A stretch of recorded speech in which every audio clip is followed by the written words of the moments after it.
The Tao of Self-Confidence, episode 480.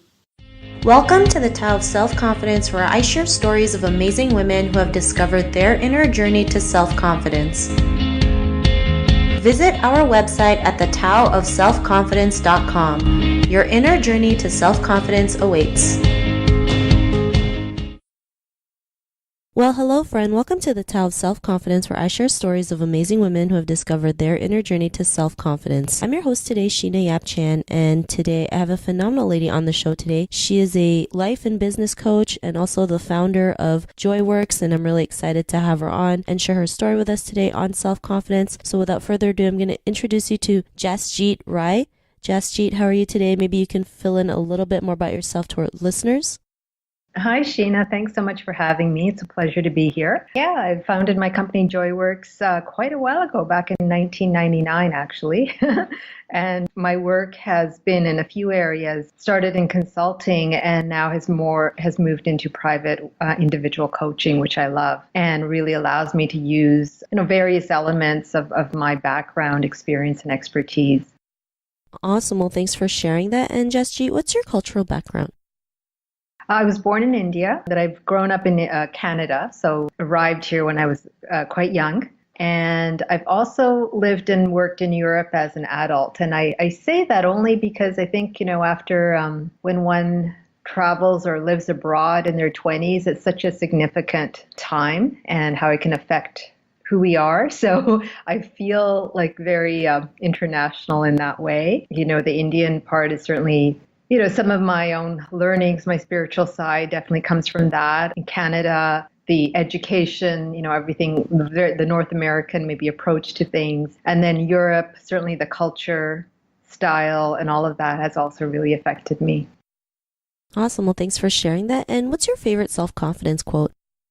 This quote, I'm not sure who it's from. It usually says unknown, but it's every journey begins with a single step. And I love this because I have personally done many journeys, and I'm sure anybody who is looking to increase your self-confidence is going to go on new journeys. And when we remind ourselves that it's just that, just take the first step and then the next and the next, it doesn't have to be so scary. It becomes something that we can actually feel, we can handle and manage.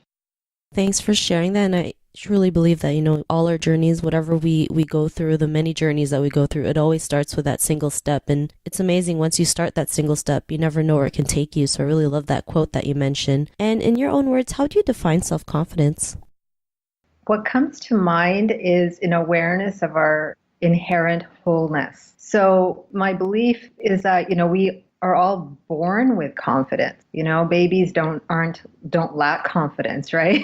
Yet as we learn, as we get conditioned, it's almost like the confidence gets hidden by all the fears, doubts, concerns about what other people may think. And when we tap back into, wait a second, I am already whole. There is something already within me that is really important and individual and unique to share, then it can actually release all of the other stuff so that confidence, you return to it. It's not that you have to grasp it or fight for it or anything, but it's actually already present in you. And it's that remembering of it, accessing it, and then acting from it. Thanks for sharing that definition. I also believe, confidence is within. And when we can learn to work from within, then we can go out there and attract the things that we want in our life. So thanks for sharing that. And Jasjit, what was your life like before your discovery of self-confidence? Like if somebody had asked me when I was younger, am I confident? I think, I would have probably said, sure.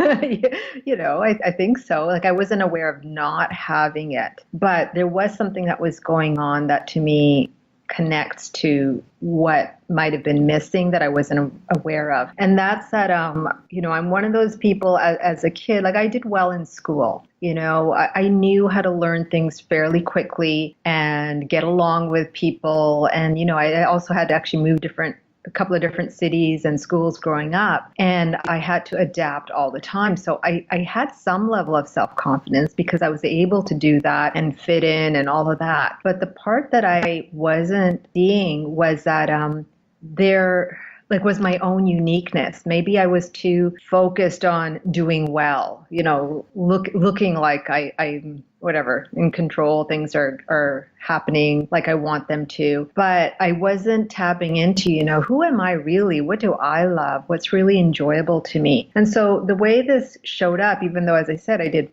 fine in school and got, had a good childhood, I would say, is that there was at many times like an underlying boredom, I'll call it, or frustration. And it was just like there was something out of my reach. And somehow if I could just get to that world over there, that just felt so much more exciting that that's where I was meant to be. And I didn't, I didn't know like I had certain skills and abilities at that time. I wasn't taught to go do things that were particularly different. So it was maybe playing safe. And playing safe, what happens is we can have confidence, especially if we do well in something, but it's not the fuller confidence we have when we're actually being our true self, bringing our uniqueness to the surface, showing up, as who we are, sharing our thoughts without worrying what anybody else is going to think about them, pursuing a path that feels totally right for us, even though it might be different from other people. So that's what it was like before, I would say, is that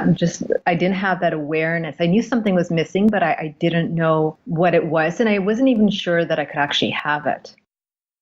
Thanks for sharing that. And we're also prone to playing it safe, right? We've been conditioned to live one certain path, not realizing like there's many other paths that we can, live our life. And what was that moment in your life when you realized, you can be the person that you are today? What was that aha moment?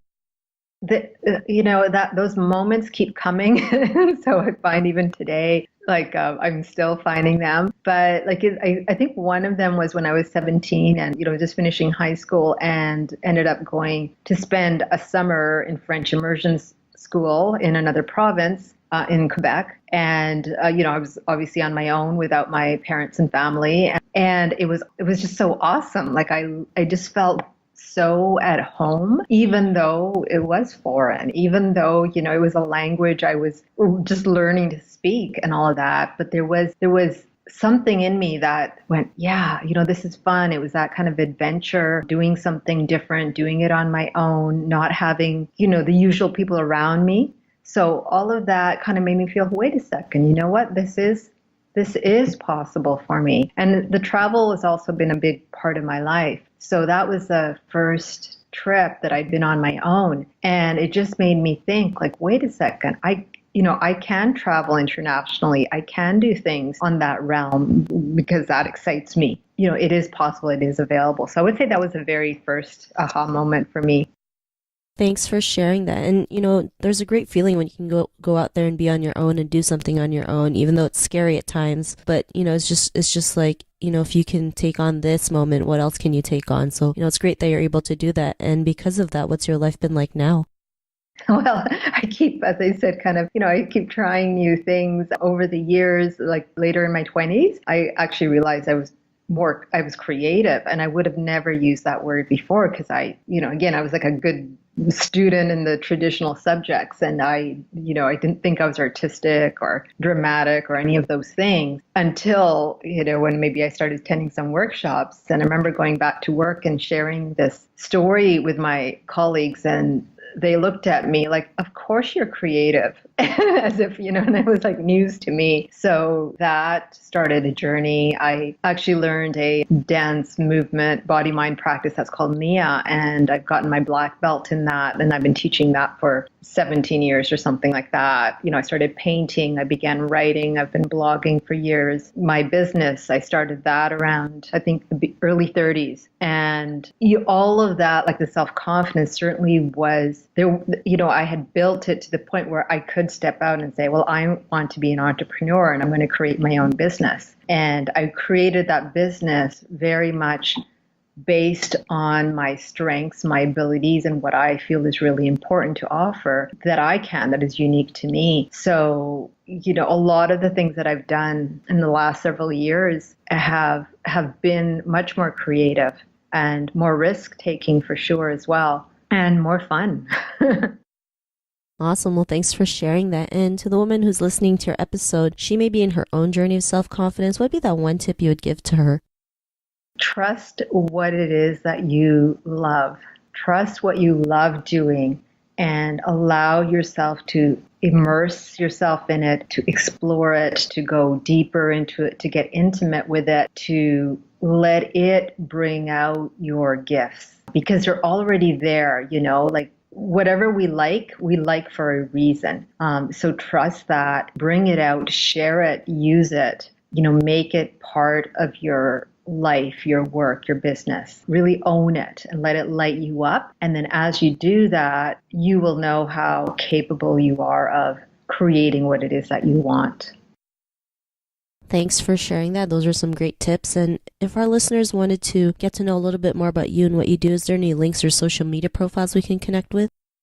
Sure. My website is probably a pretty good place to start, and that's JoyWorks, spelled JoyWorks.com. And I'm certainly on Facebook as well, either under my name or under JoyWorks. And so people can find me there. Thanks for sharing that. And to our listeners, if you want to connect with Jasjit, you can also head on over to thetaoofselfconfidence.com and search for Jasjit's name. Her show notes will pop up along with everything else that we talked about. And I just want to thank Jasjit for taking the time to share her story with us on self-confidence. So thank you so much. You're welcome. Thank you so much as well. Not a problem. It was really great having you on the show. And to our listeners, be on the lookout for another new episode of another amazing woman's journey to self-confidence. And we'll talk to you soon. Bye for now. Thank you for tuning in to another amazing episode of the Tao of Self-Confidence. Want to learn how you can use podcasting to market your business? Download your free report by visiting our website at thetaoofselfconfidence.com. Your inner journey to self-confidence awaits.